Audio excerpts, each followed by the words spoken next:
Sziasztok! Beregszászi nyúltenyésztő vagyok, és a mai videómban a nyúltenyésztés rejtelmeiről szeretnék nektek egyszerűen és érthetően beszélni.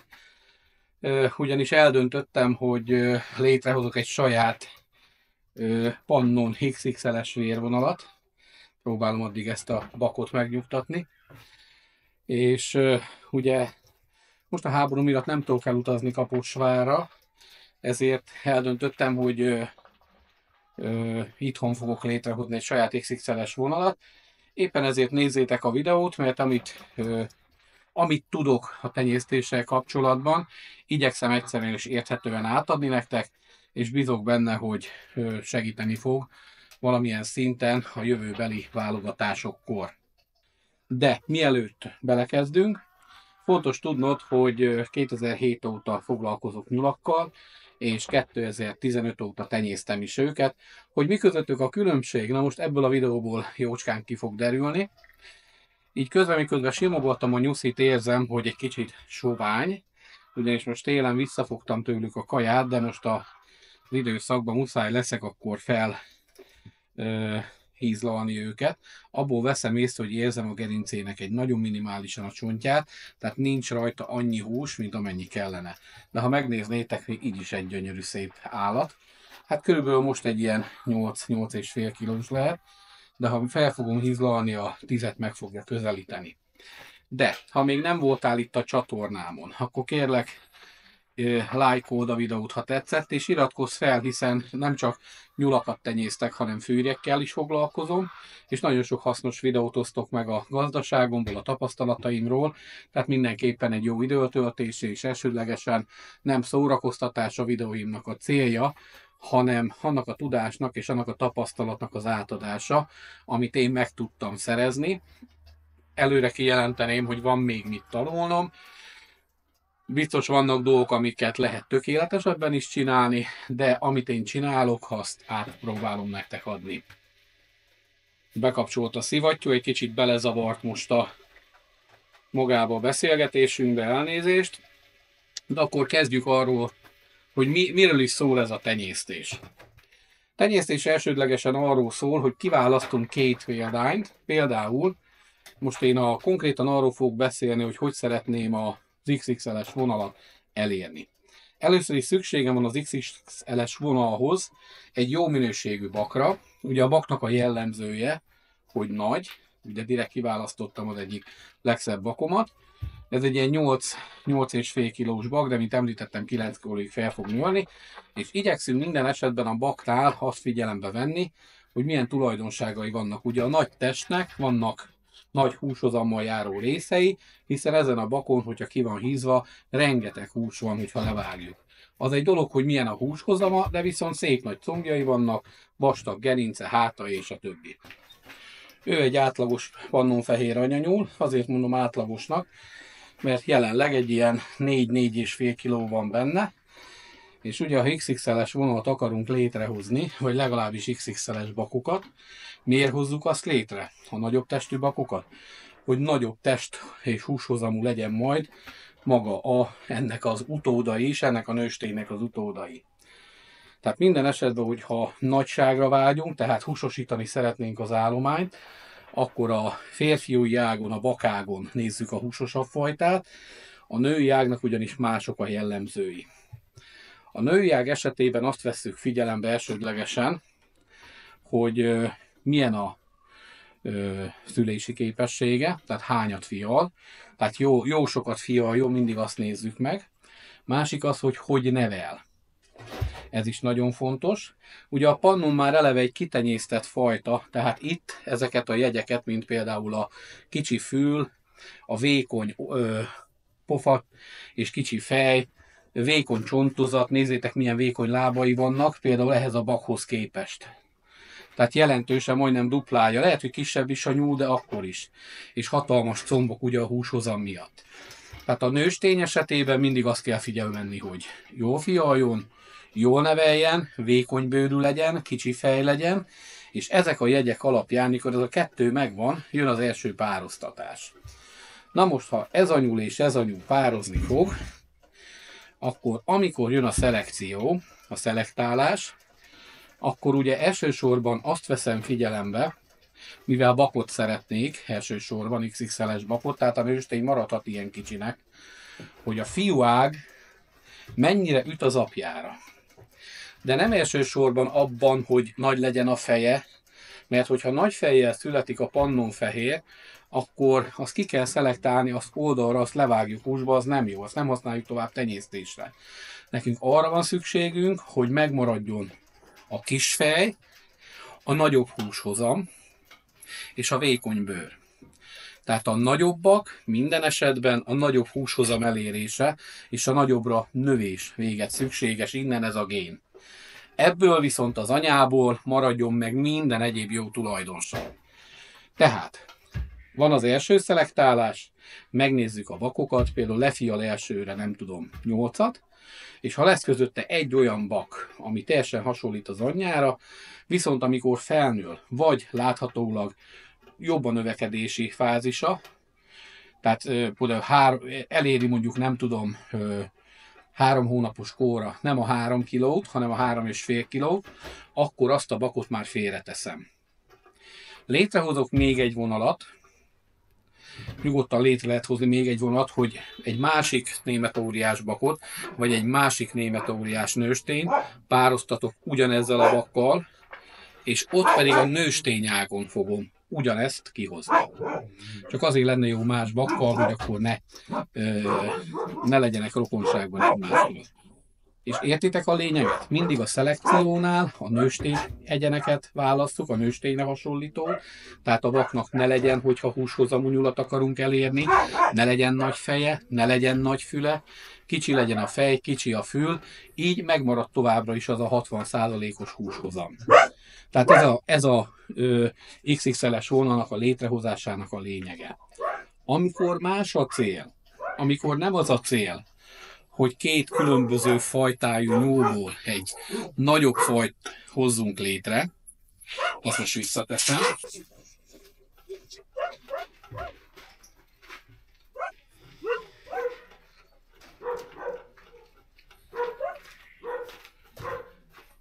hanem mondjuk az lenne a cél, hogy még szebb ilyen nyulak szülessenek, mint ez, akkor ugyanebből a németóriás fajtából megnézzük egy lányt, ami legalább ugyanolyan szép és ugyanolyan nagy, mint ez a németóriás fiú.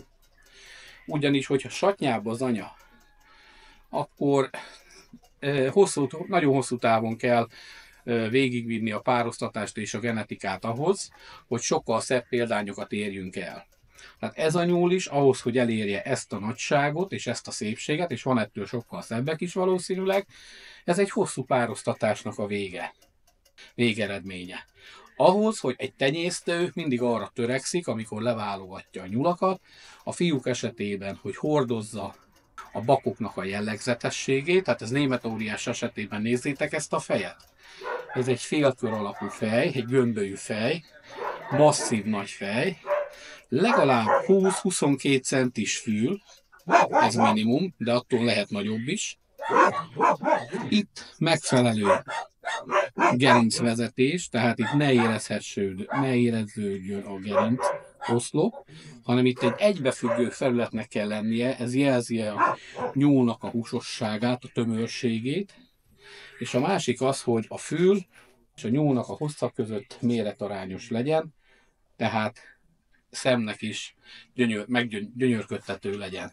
És ami nem mellékes még szintén a németóriások esetében, az a fajta genetikai kódolás, ami lehetővé teszi, és persze ez az is kell, hogy gyakoroltassuk a nyulat, hogy egy ilyen beállással legyen a nyúlnak. Látjátok? 2 lábra állítom, így, amikor kihúzza így magát. Nagyon kevés nyúlnak van ilyen állása, de ami van, az már egy alap, hogy azt tovább kell örökíteni. Mert vannak nyulak, amik nem tudnak más, csak összehúzzák magukat, maguk alá bújnak, összehúzzák fülüket, farkukat, de az igazán jó genetika ebben mutatkozik meg. Nézzétek, olyan, mint egy buldog.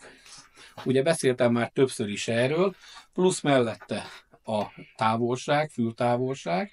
Tehát látjátok, ide egy kártyalapot nem lehetne a két fülkézzé betenni. Lehet egy nyúlnak ekkora füle, de ha itt ilyen rés van, akkor az már a bírói szempontból, akik értékelik ezeket a németóriás nyulakat, és ami jegyek alapján megy ennek a tenyésztése, már mínuszpontokat fog kapni, az nem arra való. Bár lehet, hogy ha nagy testű, akkor a nagy test miatt apaként tovább mehet, de biztos, hogy 90 pont alatti lesz, hogyha itt például ilyen nagy a két fül közötti távolság, nem pedig egy kártyalapnyi. Fontos még figyelembe venni nőstények esetében, hogy ugye hány cicie van. Minél több cicie van, ugye annál jobban tud szoptatni, és nagyon fontos az is, hogy minél nagyobb a tejhozama egy nyúlnak, mert különbözőek a tejhozamba is a nyulak, és bár ezt tudjuk valamilyen szinten szabályozni azzal, hogy megfelelő étrendet biztosítunk a számukra, de hogyha maga a nyúl alapból nem bír többet egy bizonyos tejmennyiségnél produkálni, akkor hiába fial le 14-et, ha azt egyszerűen csak 8-at bír etetni. Úgyhogy ez is egy fontos tény, tehát neked, mint tenyésztőnek figyelni kell, fel kell jegyezned, hogy melyik nyulad, melyik fialáskor, mennyit fialt, hogy etette őket, és ha látod, hogy az egyik amíg 6-ot fialt, a másik pedig 10-et, és az a 10 ugyanolyan szép nyúlként hozta ki 2 hónaposan, mint amíg 6-ot, akkor az azt jelenti, hogy amíg 10-et fialt, és ugyanolyan nagy, mint a 6, amíg alatt csak 6 van, jobb a tejhozama. Tehát abból a partiból kell nőstényt választanod. Aztán, amikor ez megvan, egymás mellé teszed a nőstényeket, és amikor felnőnek, már egy megfelelő olyan 4-5 hónapos korra, akkor elkezded más jegyek alapján is vizsgálgatni. Mindenképpen, hogyha pannonfehérről beszélünk, akkor ugye maradjon meg a vékony fej, ezeket is figyeld, minél kisebb legyen a fej, hiszen a fej elviszi a teljes testsúlynak a 5-10%-át is akár a fejnek a súlya, minél vékonyabb legyen a bőr, hiszen ha nyulászok vagytok, vagy valaki már vágott le nyulat, jól tudjátok, hogy nem mindegy, hogy most milyen vastagságú bőrt nyúzunk egy nyúlról. Főleg a bakok esetében ez brutális tud lenni. És ha ezeket a jegyeket ezt mind megcsináltad, akkor szerintem tökéletes nyulaid lesznek. Most ezt a nyulat visszarakom a helyére.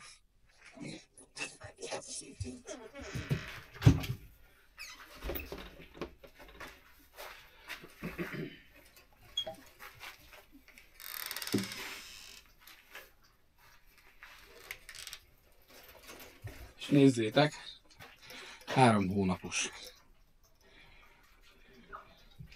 3 hónapos nőstény.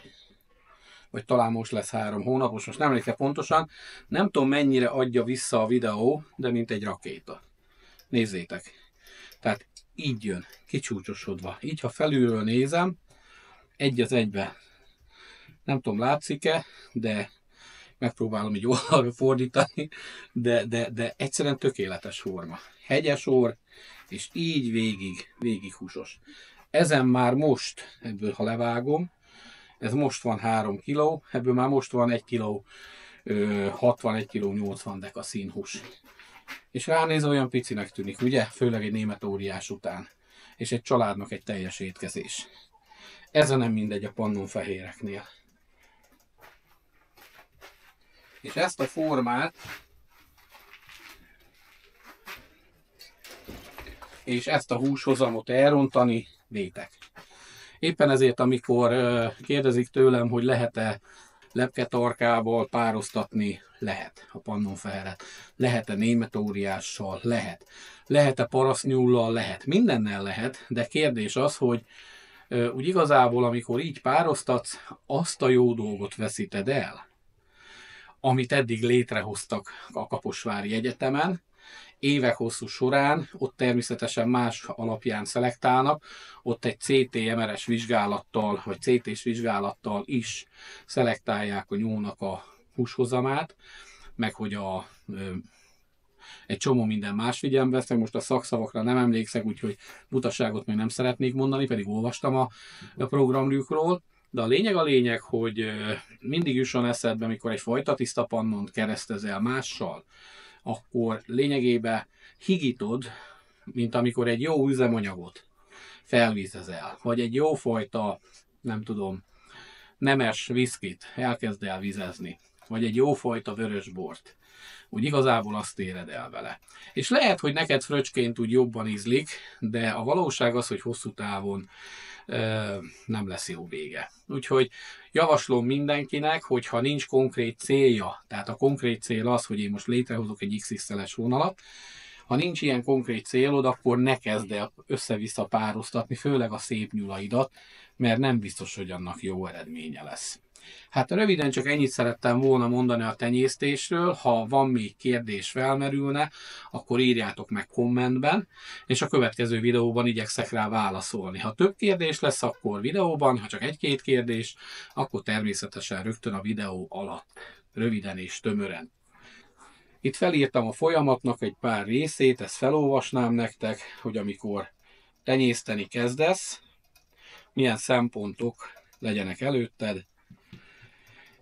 Elsődlegesen, ha két nyulat pároztatni akarsz különböző, vagy külön vérvonalból, vagy külön fajtából, akkor kérdezd meg magadtól, hogy mi ennek a célja. Második dolog, írd le azokat a szempontokat, ami alapján fogol szelektálni. Mire van neked szükség? Nagyobb testre, nagyobb tejhozamra, nagyobb alumlétszámra, rövidebb fűre, hosszabb fűre, és a többi, és még sorolhatnám. Tehát rengeteg szempont alapján lehet szelektálni. Ugye maga a székelynyulat is majd, amiről még fogok videót készíteni, azt is így szelektálták. Döntsd el azt is, hogy az apai vagy az anyai ágat, vagy mind a kettőt szeretnéd tovább vinni, és aztán a kettőt keresztezni.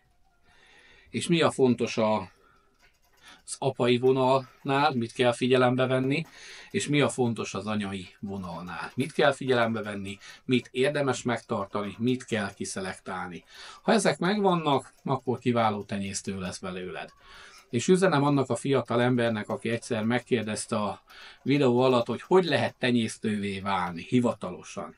Nem tudom, hogy hivatalosan hogy lehet, de ha ezeket az alapelveket betartod, és e szerint fogsz szelektálni és tartani a nyulászatod vagy nyulakat, akkor te is tenyésztő vagy. Ez látszani fog a minőségi nyulakon.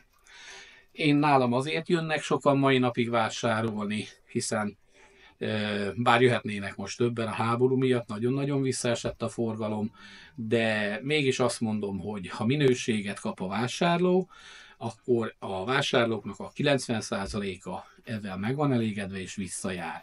És ez tényleg így van. Mai napig vannak olyan vásárlóim, Isten kegyelméből, akik mióta megkezdtem 5 éve foglalkozni a pannonfehérrel, már lassan 6. rendszeresen visszajárnak és csak tőlem vásárolnak tenyészállatot. Köszönöm az ő bizalmukat, és köszönöm nektek is, hogy nézitek a csatornámat. Kérlek, iratkozz fel, lájkold a videómat, és légy csatornatag, hogyha tetszett, hiszen már egy kávé árával is támogathatod a munkámat. Köszönöm szépen, szép napot nektek, sziasztok!